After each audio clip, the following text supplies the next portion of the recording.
Mukyala Ssekajja Chosen Becky wamma ebintu byongeddemu ekyamazima akatambi ogenda kuba ng'okafuna mu maaso awo. Famire ya Reverend Father Ssekabira nange nabo bavuddeyo ne beekubira enduulu balaba ennaku zeeyongera bweyongezi kugenda mu maaso kyokka ng'ate omuntu waabwe tebamuta nabyo ogenda kuba ng'obifuna mu maaso awo. Finally Shalom Kaweesi kkooti emaze n'ekkiriza okumuwa beyiro wamu n'omwami Norbert Event. Simugamba mutya mwasibye mutya bantu bange kansubire nti muli bulungi ba mikwano ng'enkola yaffe. Mbasaba vidiyo eno mugimpe like era ne nsaba gwe wenna atanaba kusubscribinga wano ku Sylvia News Extra nti mukwano subscribinga era onyige ne mu notification bell olemesibwanga byonna bye mba nteekayo wano ku Sylvia News Extra. Nyuma okusabirako mu wenna abalwadde abakosefukosefu nti sabisa kya Mukama ate ekyo batuukeko ba mikwano. Suvi Airport Pick Up and Transport Service bannange tutambuliza ddala abantu. Oyina family oyagala genda mu kyalo, oyagala kujja mu kyalo, oyagala genda ku party, oyagala genda ku birthday, oyagala genda ku digidemu, oyagala kulya ku zizo. Nze nkubirako oyagala kutwala ku kisaawe oba kujja ku kisaawe. Nkubirako ebyo eby'entambula bye mukwano. Mbikolerako ddala ate ku muwendo ogwa layisi ddala kuba siseera. Munange olunaku lwaliro finally awo mu YouTube Shalom Kaweesi finally kkooti emaze n'ekkiriza okumuwa beyiro. Munnange baamusalako enviiri naye ati alabise bulungi. Abantu abasinga babasalako enviiri baba nga balabika bubi, wamma mukazi wa akaabye biki nga woomanyi munnange era ebyalaavu. Kati simanyi abaali beeya mumuwa ssente za Christmas mukyala Shalom oba bagenda kuzimuwa kuba nalabako awo Tamale Mirundi Junior ng'agamba baawo tagenda kuvaayo, abalamuzi bagenda kulya Christmas biki era nze ngenda kuwa $50,000. Kati simanyi oba nga Shalom wavuddeyo agenda kuzimuwa oba byakomaawo era nga si yeyeka avuddeyo wabula n'omwami Norbert Events naye ono ye asiisiitaaniddeyo amazeeyo akabanga akawerako era naye kkooti ekkiriza okumuwa beyiro era Christmas badde yale naye agiriyiridde bweru. Naye bamugambe singa teweekomako ku bigambo byo essaawa zonna ojja kuddizibwayo.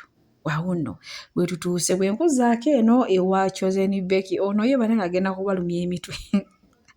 Akatambi kalina maaso wano ng'agamba nga tannabafuna Professor Ssekajja buli musajja yenna gwe yali asanga amusiba oba bakiyita kiwuzi oba kitambaala ekya gomesi kino ekiba kireebeeta kye basibira ku gomesi. Naye bw'okuva gwe yafuna omusajja mukwano byonna abimumalira ne waba nga ali waka ali bize asooka n'awummuza byakola n'asooka n'atereeza omuwaifu we. Omwami ali caring kati bagenda kunyiga I know making sure terikwata ku mukyala we. Omwami terikwata ku mukyala we mugoli. Abasajja bansibanga ebibuzi buli musajja n'asiba ategedde ne bawulira ne woba oyinamu kintu ne bawulira naye kati omwami wange okuva lwe yampasa yaŋŋamba baby at least obakanga nkusibira okitegedde waba ali busy yansiba ebintu bye bisigala biki bibye Katonda mwange ojja kunnetira eno kabe ejja kunyetira okakasa bya ddala tofa kubanga mukwano baby wange mpetayina omwami wange mufumbo. It's official. Baby wants to come sit.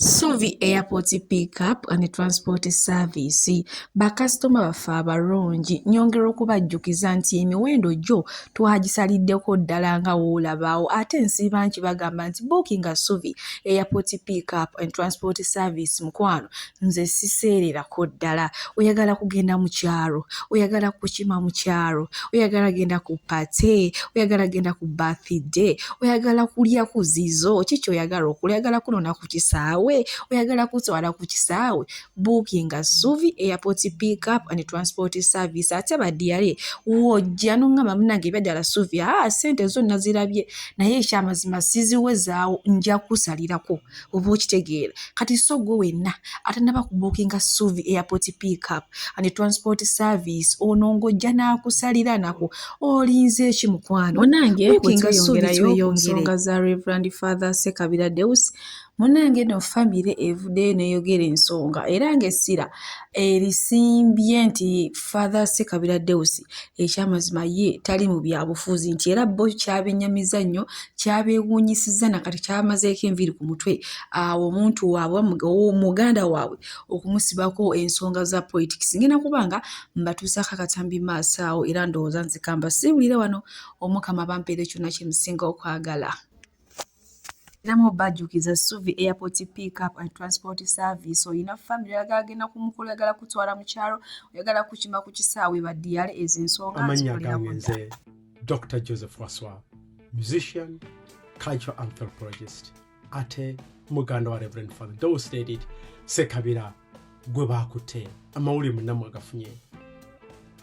Nvuddeyo nga family member olw'ensonga ensonga zino nazitegeddeko okuva mu mikutu egy'enjawulo naye nga nze omuntu ow'omunda nabadde mmanya ekizibu kiri. Ensonga zino mpanvu nnyo obutabalwisaawo bintu bya famire.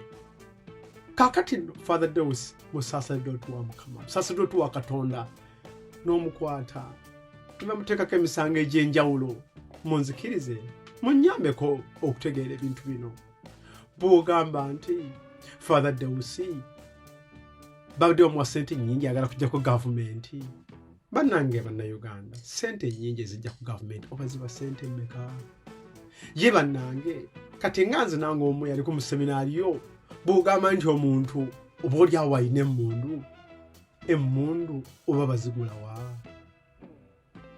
Bannange ekyokusatu omusaasaddoti gwa Katonda newankubadde ayamba abaana n'ojja n'omukwata bw'otyo n'omutwala byennaku nnyo.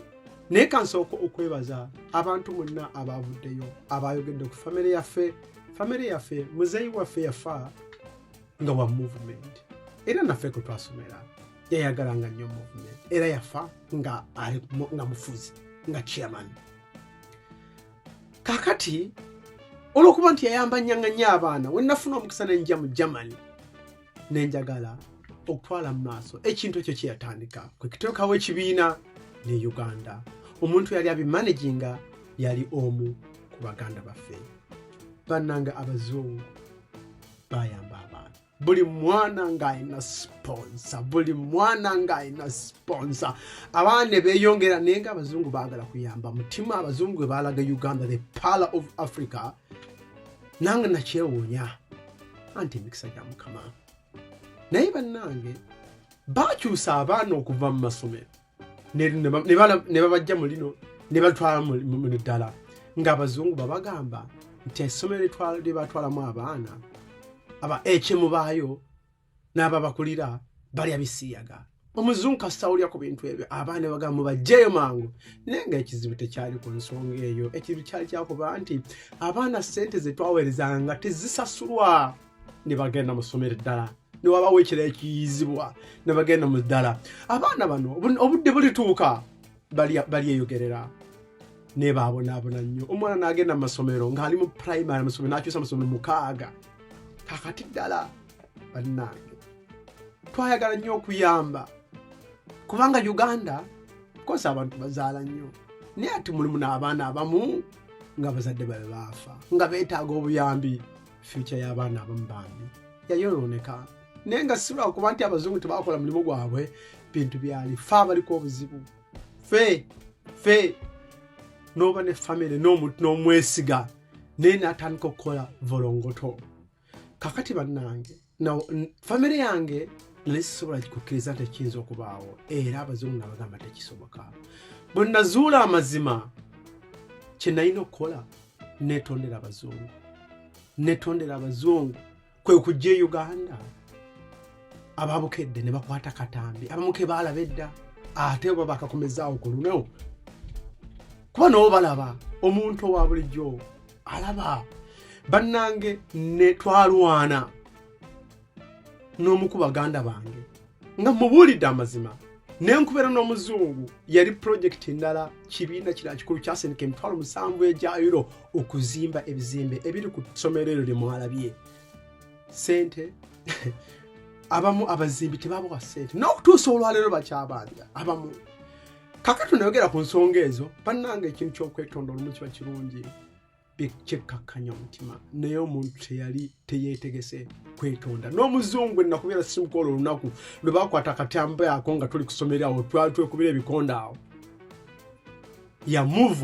yavumibwa kankyogere bwentu yavumibwa nenva ku nsi famire neyonooneka kitiibwa kya Uganda ekyali mu Germany wano kinali ntaddewo nakyo nekyononeka Uganda ng'abantu beebuuza is that really the pearl of Africa naye nga ffe abantu ffe abaziko obuzibu sinsi the country is wonderful it's a wonderful country Katonda yatuwa naye ffe abayonoonedde nenva mu bintu ebyo omuntu eyataasa yali omu Reverend Father Dos David Sekabira lwakuba musika family yaffe yali ya movement muzeeyi yakola nnyo Reverend Father Dos David gwempita taata nazzaawo ekitiibwa ekyo n'asasula amabanja kuba essomero baali balitunda emirundi ng'etaano nga baaliguza ono bwenalaba nga biwanvu nze abeera eno neŋŋamba kante naye nga omutima gwali gwakuyamba famire n'abantu n'abaana abalina obuzibu bayambibwe kakati bw'okukwata faatha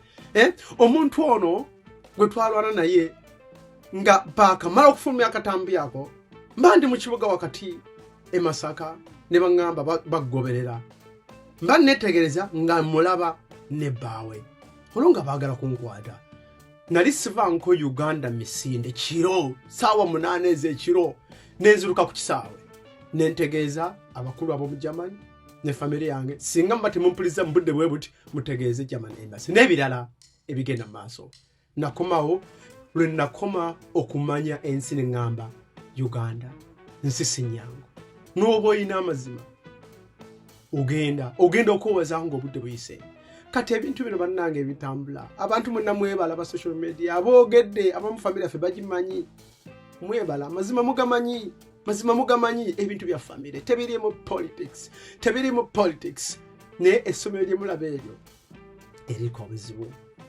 father asasudde bannanga mabanja olaba nange nafunako bank statement ŋŋanfu kagamba Uganda oba buli kimu kisoboka simanyi bannange n'ogitunuulira original ne gye bakuweereza nga tebikwatagana awo nno ne ntandika okuzibuka amaaso kakati Father Dos David ataasa ayambye abantu bangi abazungu batandise okuddamu omutima ekitiibwa kiri kiddewo ate abantu we baddamu ekyonoona ne bannange bannayuganda kiki kye twagala mu nsi eno bannange ebintu bya famire bizibu obuba n'omuntu ow'ebbali nga tominaako Luganda n'oyamba abo yendowoozangayo mukakati naye nga kino ekyo kyayitiridde Father n'omutwala kati weeks 3 omuntu eyakozesezza gavumenti ensobi gavumenti mumunoonyerezeeko omuntu kubanga that is manipulating the system n'ogenda n'oyita mu bantu bakwate Father n'oyiiya bino it's very unfortunate bikwasa amaziga nabadde ebinyumizaako omu ku Germany amaziga ne gamuyitamu bannange saagala kwongala bingi naye mbadde nsaba Father Dos mumute amazima galizuuka naye ng'ekizibu famire n'abalina obujulizi bangi abantu aboogedde bannange mubawulirize temubagamba oba boogera bifu oba bituufu balina ebibaluma ku mutima nkimanye Uganda omuntu okuba n'ayogera kuba kwewaayo naye mwebale ab'obufuzi aba movement abavuddeyo aba NUP n'abalala mwenna n'abantu n'ekereziya mwebale Father Dos mumulaze omukwano abalungi abatuwuliriza era abatulaba olunaku olwaleero tukyaddeko ewa Sheikh Ashraf Dembe sebo nsanyusa okubalaba amannya agange ye Sheikh Ashraf Dembe akola ku bizibu by'enjawulo omuntu singa aba alina ebirwadde musomereddwa tumuwa amazzi ga lukuya nga bw'obadde ogalaba tugenda abantu ku kyoto ne twokya emizimu emibi egibabaamu n'okulomba edduwa abantu singa abeera ng'ali wano atuuse sobola okumulomberera edduwa ne waba atatuuse nga mpadde amanya ge naye ng'ali wala neetaase enamba yange yeeno eri 0701763711 nammwe bannyinaffe abali ebweru oyagala okuba nti oyagala okulombera ku ddwa ng'olina ebizibu viza zibuze amaka gakolongotana sente zikola zimpita mu ngalo ojja kumpeereza ekifaananyi kyo n'amanyago ebyo byokka bijja kummala nja kukulombera edduwa ojja kutereera olunaku olusembayo mu mwezi mba n'edduwa eyawamu ffenna n'abalwadde bange abakadde n'abapya. Salaamu alaikum warahmatullahi wabarakatuh.